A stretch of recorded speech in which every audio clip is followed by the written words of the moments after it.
Hello बच्चों, welcome back my channel study with क्षमा। बच्चों, आज हम आप लोगों को प्रेमचंद्र का जीवन परिचय बताएंगे। तो प्रेमचंद्र का जन्म जो है 1880 ईस्वी में हुआ था। इनके पिता अजायब राय थे। इनका देखिए जीवन परिचय। उपन्यास सम्राट प्रेमचंद्र का जन्म वाराणसी के निकट लम्ही ग्राम में कायस्थ परिवार में सन 1880 ईस्वी में हुआ था। इनके पिता का नाम श्री अजायब राय और माता का नाम आनंदी देवी थी। बचपन में प्रेमचंद्र को पिता धनपत राय के नाम से और चाचा नवाब राय के नाम से पुकारते थे। इनका विद्यार्थी जीवन आर्थिक स्थिति कमजोर होने के कारण ठीक प्रकार से व्यतीत नहीं हुआ। हाई स्कूल परीक्षा उत्तीर्ण करने के बाद इंटरमीडिएट परीक्षा में पहली बार असफल हो जाने के कारण इनका विद्यार्थी जीवन यहीं पे समाप्त हो गया। प्रेमचंद्र जी ने एक अध्यापक के रूप में कर्म क्षेत्र में प्रवेश किया। इसी पद पर कार्य करते करते इन्होंने FA और BA की परीक्षाएं उत्तीर्ण की। प्रेमचंद्र जी कुछ समय तक शिक्षा विभाग में सब डिप्टी इंस्पेक्टर भी रहे, किंतु देश प्रेमी होने के कारण इस सरकारी पद की अधिक समय तक शोभा नहीं बढ़ा सके। इनके 2 विवाह हुए थे। इन्होंने मारवाड़ी विद्यालय कानपुर और काशी विद्यापीठ के प्रधानाध्यापक के पद पर भी कार्य किया।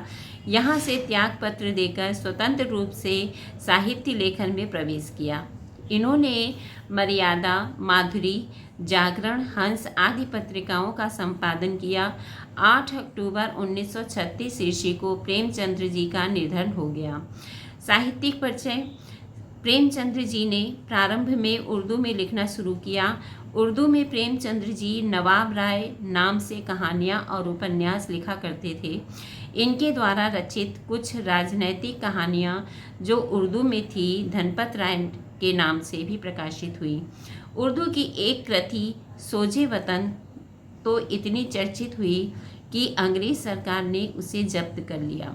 द्विवेदी युग के प्रवर्तक आचार्य महावीर प्रसाद द्विवेदी की प्रेरणा से उन्होंने प्रेमचंद्र नाम से हिंदी साहित्य जगत में पदार्पण किया। इनकी रचनाओं में तत्कालीन निम्न एवं मध्यम वर्ग का यथार्थ चित्रण दिखाई देता है। इन्हें उपन्यास सम्राट और कलम का सिपाही की उपाधि से विभूषित किया गया। प्रेमचंद्र जी को आधुनिक कथा साहित्य का जनक भी कहा जाता है। मानव जीवन की विभिन्न समस्याओं का वास्तविक चित्रण इनकी कहानियों और उपन्यासों में दिखाई देता है।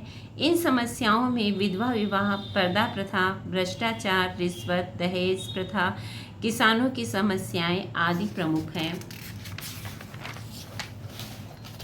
इनकी कृतियाँ उपन्यास सेवा सदन, वरदान, रंगभूमि, कायाकल्प, निर्मला, गबन, कर्मभूमि, गोदान आदि।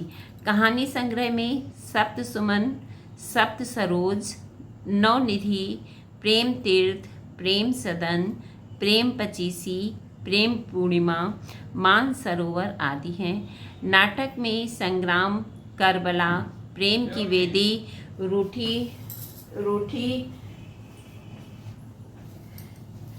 रानी आदि है। निबंध संग्रह कुछ विचार साहित्य का उद्देश्य, कल, तलवार और त्याग आदि। अनुदित में टॉलस्टॉय की कहानियाँ, चांदी की डिबिया, अहंकार, सृष्टि का प्रारंभ, हड़ताल आदि। संपादन में माधुरी, मर्यादा, हंस, जागरण आदि है। भाषा शैली इनकी। प्रेमचंद्र जी ने साहित्यिक लेखन का प्रारंभ उर्दू से किया तथा सरल खड़ी बोली में साहित्यिक रचना करके अत्यंत प्रसिद्धि प्राप्त की। इन्होंने अपनी रचनाओं में भाषा का प्रयोग पात्रानुकूल किया है। यदि पात्र पंडित है तो भाषा संस्कृतनिष्ठ, मुसलमान है तो उर्दू तथा पढ़ा लिखा है तो उसकी भाषा अंग्रेजी मिश्रित है। प्रेमचंद्र जी ने विषयानुकूल, प्रौढ़, व्यवहारिक तथा सरल भाषा का प्रयोग किया है। इनका शब्द चयन इनकी बहुमुखी प्रतिभा का परिचायक है। इन्होंने उर्दू, संस्कृत, फारसी, अंग्रेजी के शब्दों का प्रयोग अधिक संख्या में किया है। इन्होंने भाषा को प्रभावशाली बनाने के लिए यत्र तत्र मुहावरों और लोकोक्तियों का प्रयोग भी किया है। संक्षेप में प्रेमचंद्र जी की भाषा सरल, सजीव, स्वाभाविक तथा पात्रानुकूल है। शैली: प्रेमचंद्र जी ने साहित्य का निर्माण जनसाधारण के लिए किया। इनकी शैली इनके व्यक्तित्व के अनुरूप है। सरलता और सजीवता इनकी शैली का प्रधान गुण है। इनके साहित्य में प्रयुक्त शैलियों का वर्णन इस प्रकार है: विचारात्मक शैली, परिचयात्मक शैली, आलोचनात्मक शैली, हास्य व्यंग्य प्रधान शैली, मनोवैज्ञानिक शैली आदि। हिंदी साहित्य में स्थान: प्रेमचंद्र जी अपने युग के प्रतिनिधि साहित्यकार हैं। इन्होंने भारतीय समाज की समस्याओं को देखा, परखा तथा अपने कथा साहित्य में समाधान प्रस्तुत किया। एक श्रेष्ठ कथाकार और उपन्यास सम्राट के रूप में प्रेमचंद्र जी का हिंदी साहित्य की प्रगति में महत्वपूर्ण स्थान है। तो बच्चों, ये आपका जीवन परिचय था। इसको आप लोग तैयार कर लीजिएगा। मिलते हैं नेक्स्ट वीडियो में। Thank you.